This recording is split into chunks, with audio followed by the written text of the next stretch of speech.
You may begin. The best way to predict the future is to create it. Abraham Lincoln.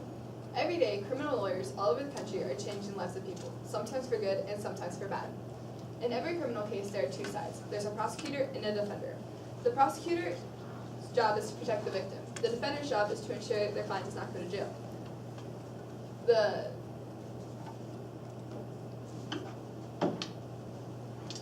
variety of cases which a lawyer would need to be involved can range from a parking ticket to a mass murder. There are 6 different types of criminal lawyers. There's a district attorney, panel attorneys, public defenders, private lawyers, United States Attorney, and Legal Aid Society. I would like to be a private lawyer and work for a large law firm in Brooklyn, New York. I'd like to be a prosecutor so I can defend the families of victims in a criminal trial. I chose to become a lawyer because I thought they were interesting. They work very hard to find justice. I'd also like to get involved with politics. Having a law degree can help you better understand many political positions, like president, and get further in a political career. My three career choices were lawyer, photographer, and news correspondent. An opportunity cost is the highest valued alternative which one is forced to give up in order to get their first choice. My opportunity cost was a photographer. Being a photographer would mean I'd have more flexible hours and have vacation time. Some photographers also get to travel the world, which is something I really want to do. Giving up being a photographer would mean I'm giving up a daily creative mindset.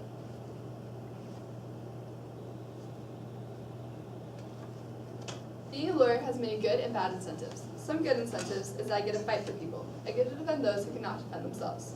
My next incentive is that I get to work in high-pressure situations, where it's important to think critically and think fast. My last is I get to look nice every day, both in court and in the office. Some negative incentives is that I'm holding people's freedom and peace of mind in my hands. I'd have to work long, hard hours and constantly be on call. I'd have to work many different hours on many different cases. I would not be able to have vacation time or flexible hours. Starting my career, I make about $68,000. My monthly budget would be $5,666. I thought I would use $2,000 on housing, and my parents thought I'd use $1,000 on housing. I ended up finding a 1-bedroom studio apartment and used $1,512. My apartment is in a good neighborhood in Brooklyn, New York. For car payments, I will spend $0 because I will take the subway to work. I spend $116 on public transportation. With the money that I save from not having a car, I can put towards my good apartment. I spend $1,662.40 on taxes. This includes federal taxes, state taxes, Medicare, and Social Security. I would only have to spend $100 on medical insurance because my law firm will cover most of it. I spend $75 on toiletries and $1,141.31 on discretionary. This is my pie chart. As you can see, my biggest wedge is 29%.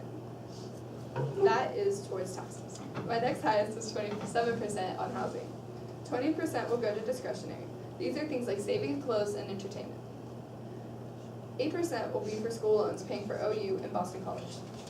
6% will be spent on utilities. 5% will be spent on food. 2% will be spent on transportation. Another 2% will be spent on medical insurance. And 1% will be spent on toiletries. Trade-offs are something that could change your mind about taking a job. My first trade-off would be, I do not get to spend as much on entertainment that I would like to. My next trade-off is that I give up a car and take the subway to work so I can live in a good apartment in a good neighborhood. My final trade-off is I do not get to spend as much on clothes that I would like. This is my resume. This states my education. I got my Juris Doctor degree and Master of Law at Oklahoma University. I got my Doctor of Judicial Studies, SJD, at Boston College. My first experience mentioned is at Barnes & Noble. Here I learned how to interact with people and help them make decisions. My next experience is working at Norman Law Firm. Here I worked alongside experienced lawyers to help complete a criminal case. I learned under high-pressure situations and how to think critically to convince a judge to see it my way. My skills include strong logical thinking, organization, persuasiveness, sound judgment, and my writing ability. It's important to be persuasive and have a sound judgment because you are not only convincing a judge, you're convincing a group of people called a jury. You will also have to write a lot. You have to write reports and papers about your case. My two references mentioned are Peter James and Alex Brooke. Peter James was the law firm that I interned for at Norman Law Firm. Alex Brooke was my writing professor at Oklahoma University. This is my letter of application. I'm writing to Andrew Simi, a partner at the law firm I'm applying to. This talks about my experiences at Norman Law Firm and what I did there. I'm interested in this job because they are a very large firm and have a very good reputation. I heard about this job from my professor at Boston College.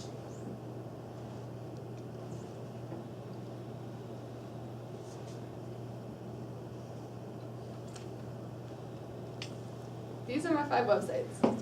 Learning Legal Law helped me learn what a lawyer does. USSC.gov told me how many different types of lawyers there are. FBI.com told me how a law degree can help further a political career. CareerPipeline.com helped me choose what career I should go for. And Lawyers.com helped me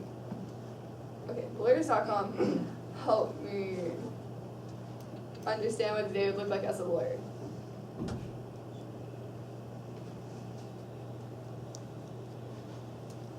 These are my 2 articles.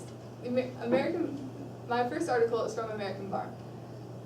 These are helpful tips to be a lawyer.